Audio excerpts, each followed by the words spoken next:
Madrasah pertama untuk anak itu ibunya. Nah sekarang ibunya keluar, anak dititipkan pada orang lain. Kasih sayang ibu nggak ngalir ke anak.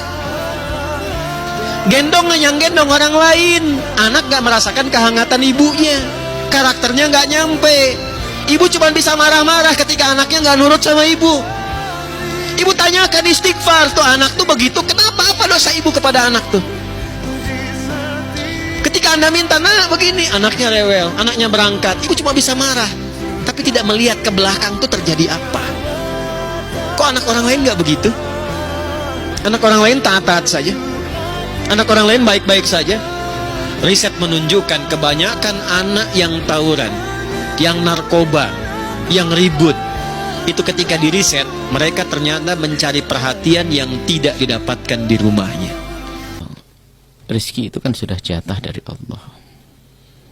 Kalau sebuah keluarga itu rezekinya 1 juta, biarpun jungkir balik kita tetap 1 juta. 1 juta. Atau bahkan mungkin terlihat jatahnya 1 juta, tapi hari ini tapi bulan ini kok dapat 5 juta.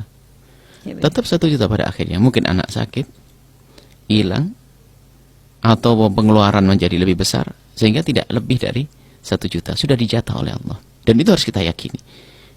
Usaha kita sebanyak apapun tidak akan melewati apa yang sudah ditentukan oleh Allah. Bukankah ada orang yang kerja jungkir balik tetap saja fakir? Ada. Karena tidak ada jatahnya. Maka dari itu, yakinlah kalau memang untuk tujuan lebih baik, misalnya istri pengen di rumah merawat anak dengan Anda yakin. Kalau Anda tidak yakin, repot. Anda yakin pasti akan dicukupi Allah. Dan yang menjadikan cukup itu adalah cara hidup yang baik. Kalau dari pertanyaan ada kalimat utang, itu jangan-jangan ada kebiasaan kita untuk menghutang. Itu bahaya sekali. Ya. Yang menjadikan repot hidup itu adalah apa? Mudah menghutang. Orang kalau sudah mudah menghutang itu adalah susah berkembang. Karena apa? Utang itu nikmat, enak, gampang ngambilnya, tapi kembalikannya susah. Maka jangan biasakan menghutang. Menghutang dalam bentuk utang begitu, atau dengan bahasa halus kredit. Kredit itu kan ngutang, ngambil barangnya orang lalu bayari. Ngutang, tersiksa nanti dengan semacam itu. Nah, itu sangat bertentangan dengan cara hidup yang sederhana yang diajarkan Nabi SAW. Kalau ternyata kita dipaksa oleh Allah harus kaya, ya kita tetap hidup kita tidak boleh berubah dengan cara yang baik. Bukan berarti berfoya-foya seperti itu. Jadi yang perlu Anda lakukan dalam hal ini adalah meyakinkan kepada istri kalau mau berhenti. Kalau tidak, yang penting terhormat di sana. Karena di syariah juga yang terhormat, baik. Akan tetapi mungkin ada kerinduan dari Anda agar istri konsentrasi kepada anak. Itu hal yang baik. Ada pun rezeki, insya Allah setelah istri Anda berhenti pun Allah akan beri kepada Anda. Hal-hal semacam ini memang nggak bisa diomongkan begini. Ini harus perlu keyakinan. Nah, sebenarnya jatah keluarga Anda ya sama. Tidak tahu sebulan berapa, 10 juta misalnya. Ya 10 juta. 3 juta dari Anda, 7 juta dari istri. Seperti itu. Jadi kalau ingin betul-betul berhenti, kemudian secara hitungan ada pemasukan yang berkurang, maka yang perlu kita tata adalah pengeluarannya. Dikecilkan kerannya. Mungkin selama ini punya langganan apa, dikurangi. Ini kurangi, nanti ketemu. Misalnya saya langganan majalah apa bertiga dikurangi 1 jadi 2, mungkin apa saja ya kan, seperti itu. Nanti insya Allah indah semuanya. Dan memang sebetulnya biarpun bukan problemnya seperti Anda ini, kita ingin menghadirkan kepada semuanya untuk menata hidup, cara hidup yang baik itu seperti apa. Kita juga pernah punya pengalaman hidup rumah tangga waktu di Yaman itu. Jadi dulu itu belanja kita itu ngambil dulu, bayarnya terakhir. Paling enak. Jadi habis ngajar, habis kuliah, itu kan pulang, mampir warung, bungkus pulang. Giliran akhir bulan tuh selalu duit kurang. Astagfirullah. Itu berjalan lama sekali. Akhirnya kita rubah prinsip, kita tidak boleh ngutang sama sekali. Caranya bagaimana? Kita membayar dulu, dan kita pokoknya kalau lebih dari uang ini saya tidak mau. Dia ngitung.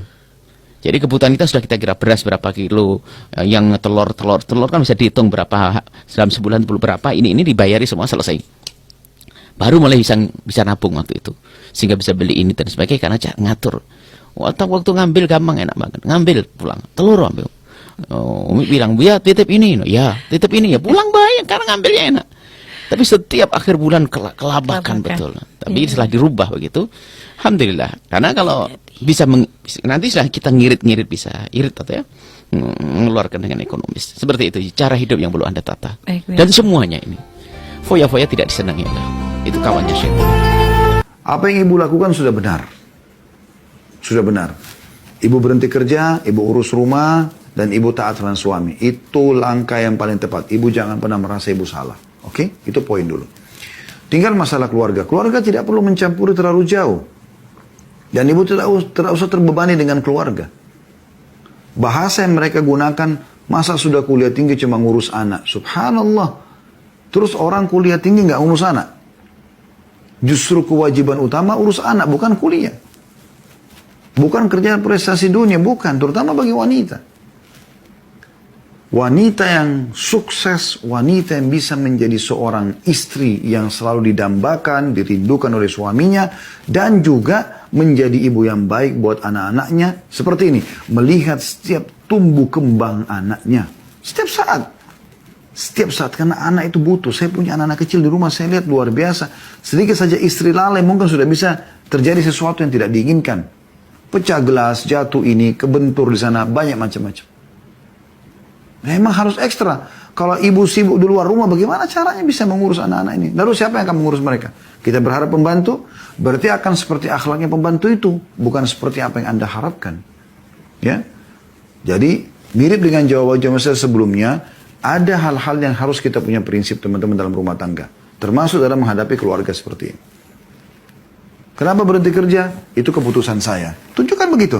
Karena saya ingin lebih fokus ke suami dan anak-anak saya. Sayangkan sudah kuliah tinggi, itu keputusan saya. Harap dihormati. Selesai. Close saja.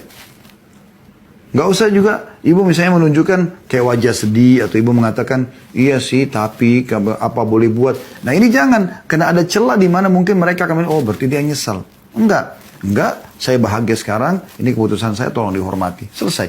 Jadi dengan ibu close seperti itu, percaya bu, tidak akan ditanya lagi setelahnya. Mungkin sekali dua kali bertanya, setelah itu tidak akan lagi ada pertanyaan lagi. Allahu a'lam.